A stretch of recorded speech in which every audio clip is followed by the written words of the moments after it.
saya tahu itu. Iya. Bukan hanya Hamka, yang senama dengan saya pun masuk penjara, namanya Soekarni. Iya, sudah saya bahas tadi. Pak AM Fatwa. Terima kasih Bung Karni.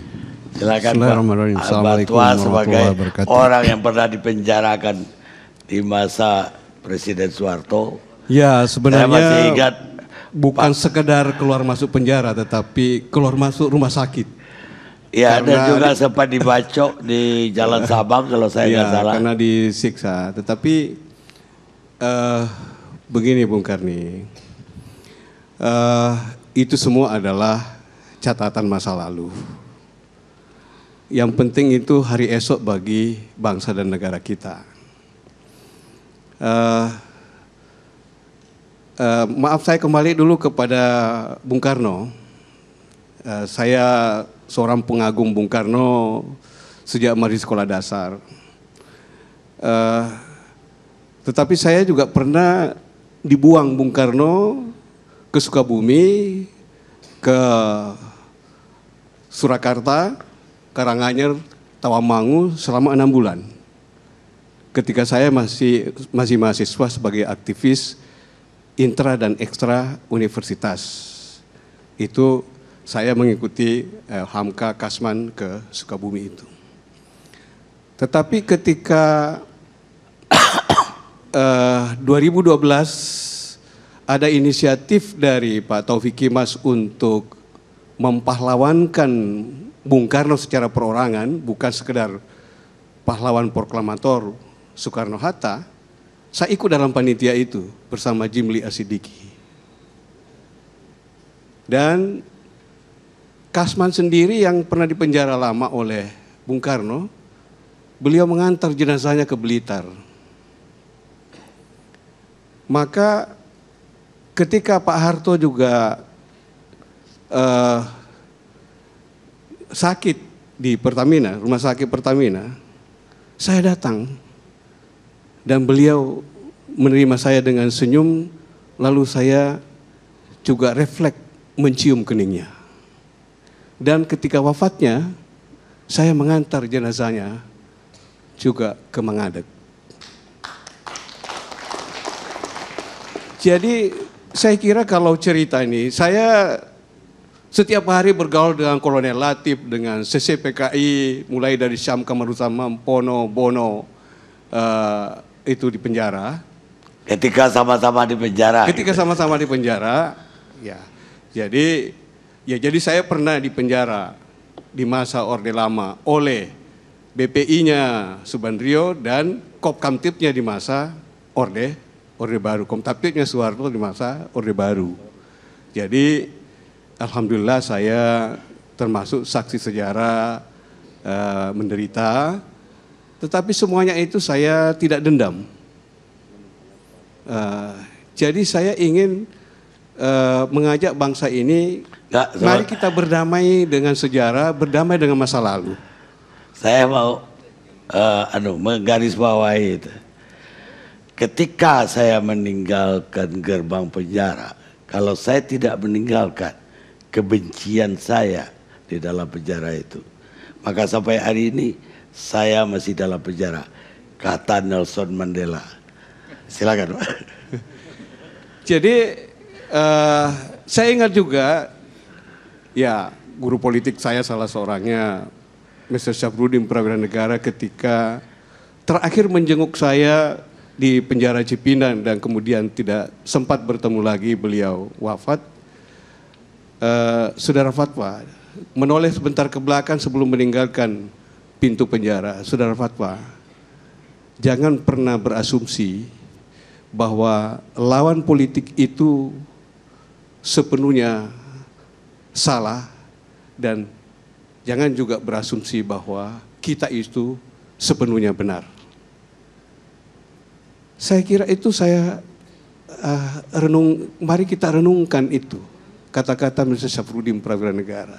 Jadi kalau Pak Harto kita kaji sejarahnya, juga kehilafan-kehilafannya, itu kan tidak pernah akan habis satu hari satu malam kita berdebat, dan kalau kita dengar tadi dari Bung Fadlizon, lalu Ibu Sukma, ya lebih baik kita lihat saja awal pada masa revolusi itu serangan 1 Maret dan ujungnya beliau yang membubarkan PKI.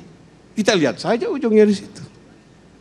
Nah, yang lain cerita-cerita ini adalah suatu perjalanan seorang presiden, kepala negara dengan segala tanggung jawab nasionalnya pada waktu itu.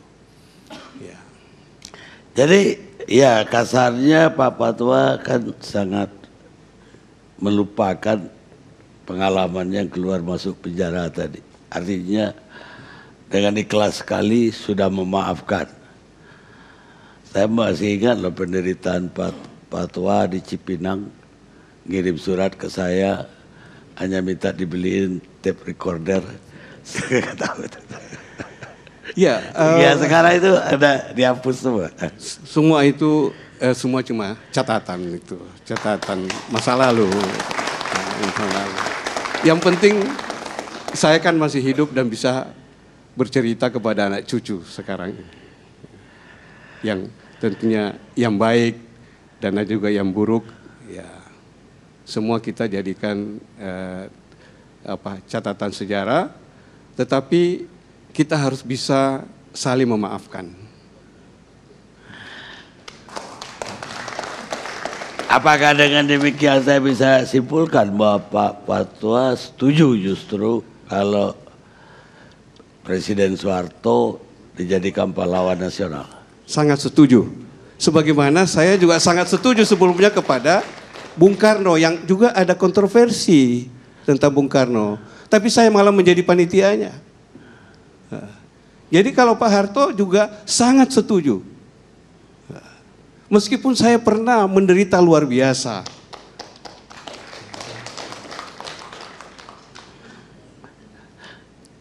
Itu bagaikan menutup matahari dengan telapak tangan kalau kita mau menafikan jasa-jasa besar Pak Harto di masa revolusi dan kemudian ketika di masa pemerintahannya dengan catatan-catatan juga ada pelanggaran-pelanggaran, saya akui pelanggaran HAM. Dan kami di Petisi 50 itu luar biasa melakukan perlawanan yang serius kepada Pak Harto.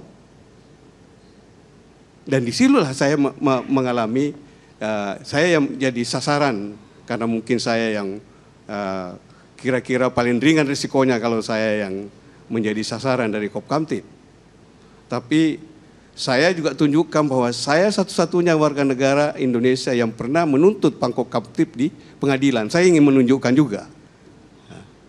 Tapi toh ketika 10 tahun Benny Murdani meninggal, Ibu Benny Murdani mencari saya lewat bekas ajudan suaminya Nono Sampono untuk bersedia memberikan testimoni pada buku suaminya dan saya penuhi.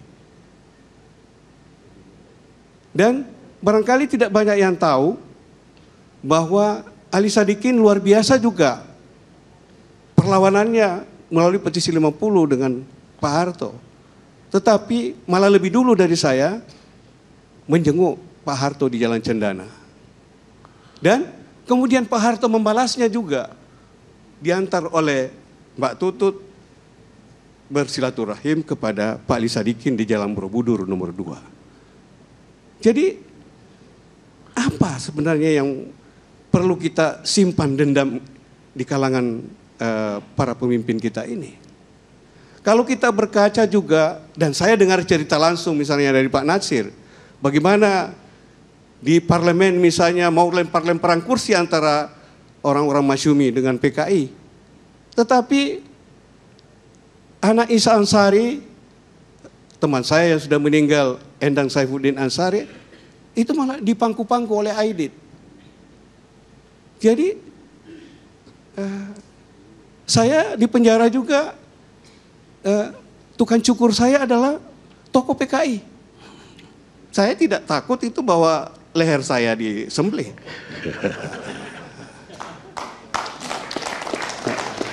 Jadi Soekarno, saya berhadapan di Front Pemuda, di Badan Kerjasama Pemuda Militer sebelum di penjara, tetapi di penjara kami selalu bertukar pikiran dengan baik. Baik, pada akhirnya sejarah itu memang rangkaian kejadian, catatan rangkaian kejadian yang kita sepakati bersama. Kata Napoleon Bonaparte. Kita rehat sejenak.